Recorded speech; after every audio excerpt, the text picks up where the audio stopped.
Now, Suho took out Hwang Dong-soo's brother and turned the other prisoners into his soldiers, but their bodyguard, the A-rank hunter Kang, has now been possessed by the Edom's apostle and is attacking Suho, using all his stealth and invisibility tools to try and take him out. He's got no problem running through his shadows, but Suho's just aura farming in the midst of all his attacks. And he gets a little scratch on the cheek, but even though he's invisible, he can still hear his footsteps. So he's able to dodge, he just can't attack where he's at. And the apostle's just chilling, riding with the Hunters Association while he's controlling the assassin, as he's doing all this to try and gauge how strong Suho is. But then my glorious prince starts talking to him through the assassin. Hey, Edom's apostle, you're listening, right? I wanted to talk to you if there was an opportunity to do so. You see, I've been going around and making my moves in a way that nobody notices me, and there's only one reason for that, because if you knew about me, then the risk would be quite high. But after a while, I started having this thought: why would an invader from an outer universe stay hidden behind the scenes and use Stardust to brainwash people? Doesn't that mean that Edom's apostle wants to stay hidden as well? But ever since the Lee Men-sung incident, you've been revealing yourself. A being who lived in hiding slowly revealing himself,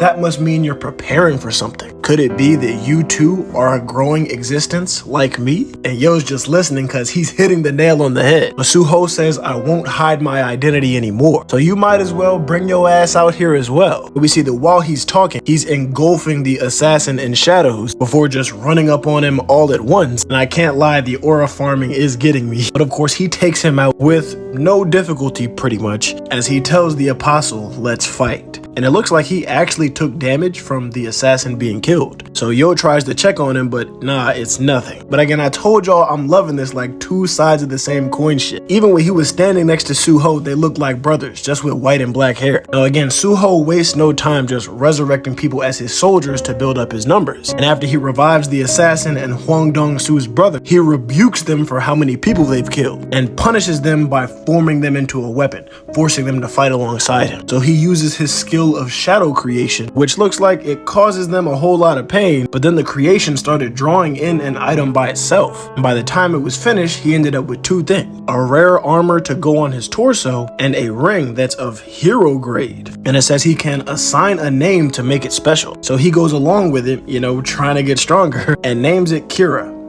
All I can think of is Death Note. So what is this, the Ring of Death? And we see once he names an item, the item itself can level up and become stronger. So my man's really iced out with the Ring of Death. But he's just thinking about the more items he can get that he can level up and make himself stronger with. Because with a bunch of shit like this, he'll be able to level up and meet Jin Woo much quicker. But as he's standing there, we see a set of claws that are just tearing apart his shadow soldiers, really ripping them to shreds off in the distance. And of course he can sense this, so he braces for whatever's coming. Doesn't know what it is, doesn't know who it is, but it busts right through this building, charging straight for him. But y'all should already know who this is by now, just based off of seeing this alone. Is big dog Baek Yoon-hoo pulling up on him. Where your daughter at? But he says he rushed here because he's seen a black pillar rise. So he asks if Suho's a hunter, but bro's confused, like, is this a talking monster? But after explaining who he is, the White Tiger's guild master, he tells Suho he reeks of blood. What exactly are you? Hey man, I'm just a hunter who came here to save people. What's your name?